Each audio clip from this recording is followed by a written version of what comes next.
Galing ito, ikaw ay inaasahang makapagpapantig ng mga mahalagang salita. Ang alpabetong Pilipino ay binubuo ng mga letra. Ang mga letra ay nahahati sa 5 patinig na A, I, E, O, O. 23.3 katinig ng na B, D, G, H, K, L, M, N, G, P, R, S, T, W, Y at ang hiram na mga letra na C, F, G, N, Q, B, X, Z. Ang patinig ay katinig kapag pinagsama ay makakabubuo ng pantig.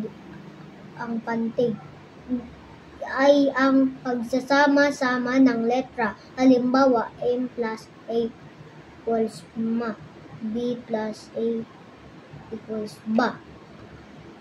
Ilan sa mga halimbawa ng iba't ibang kombinasyon ng pantig. Anak, letra lamang na patinig ang nasa pantig.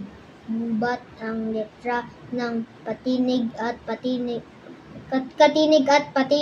ang bumubuo nito. Sisiw mga letra na katinig, patinig at katinig ang bumubuo sa pantig. Parang mga letra na katinig, patinig, katinig at katinig ang bumubuo sa pantig. Ang salita naman ay ang pagsasama-sama ng pantig o mga pantig. Halimbawa, ma plus ma equals mama, ba plus ka equals baka. Ang pagpapantig ay ang paghahati-hati ng mga salita sa pantig o mga pantig. Halimbawa, masayahin equals masaya. Ang masasayahin ay may 4 na pantig, kaya riyan ng mga pantig ang magkasunod na 2 o higit o pang patinig ay hiwalay na pinapantig.